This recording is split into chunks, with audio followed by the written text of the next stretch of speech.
আজ আপনাদের দেখাবো কিভাবে সফটওয়্যার ছাড়া ভিপিএন ব্যবহার করা যায়। বাংলাদেশ থেকে ফেসবুক মেসেঞ্জার বন্ধ করার কারণে আপনি এই ভিপিএন ব্যবহার করে আরামসে ফেসবুক চালাতে পারবেন। সেজন্য আপনার মোবাইল থেকে ছোট্ট একটি সেটিংস আপনাকে করে নিতে হবে।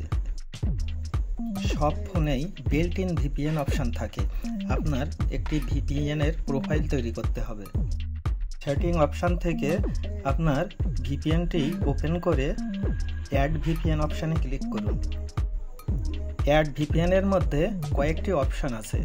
এখানে প্রথমে আছে নেম। আপনি যেখানে যে কোনো একটা নাম দিতে পারেন। এক্ষেত্রে এখানে আপনি আপনার নিজের নাম ব্যবহার করতে পারেন। আমি এখানে নাম দিয়েছি মাই ভিপিএন। এরপরে আছে টাইপ। টাইপের এখান থেকে আমি যে অপশানটি সিলেক্ট করেছি আপনারাও সেই অপশানটি সিলেক্ট করবেন।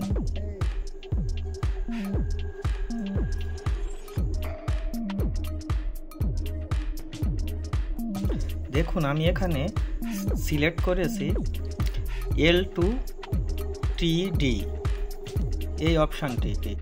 এরপরে আছে সার্ভার অ্যাড্রেস। সার্ভার অ্যাড্রেসটি আমি ভিডিওর ডিসক্রিপশনের নিচে রেখে দিয়েছি, আপনারা ওখান থেকে কপি করে নিয়ে সার্ভার অ্যাড্রেসটি আপনাদের যথাস্থানে বসিয়ে দিবেন।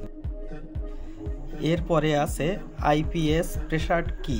এখানে আপনি ভিপিএন অক্ষর 3টে বসিয়ে দিবেন। সর্বশেষে আছে ইউজার নেম আর পাসওয়ার্ড। আপনারা এখানেও ভিপিএন অক্ষরগুলো বসিয়ে দিয়ে আপনার প্রোফাইলটা সেভ করুন। সেভ করার পরে আপনার ভিপিএনটি অন করে দেখুন আপনি আরামসে ফেসবুক ব্যবহার করতে পারবেন। দেখুন আমি এখন কানেক্ট করছি। কানেক্ট হওয়ার পরে আপনি ফেসবুক মেসেঞ্জার সবগুলো ক্লিয়ার ব্যবহার করতে পারবেন। হ্যাঁ, দেখুন আমাদের ভিপিএনটি কানেক্ট হয়েছে। এরপরেও যদি আপনাদের বুঝতে কোনো সমস্যা হয় কমেন্ট করে জানাবেন, আমরা যথাসম্ভব সমাধান দেওয়ার চেষ্টা করব। নতুন নতুন টিপস পেতে আমাদের চ্যানেলটি অবশ্যই সাবস্ক্রাইব করবেন। ধন্যবাদ সবাইকে।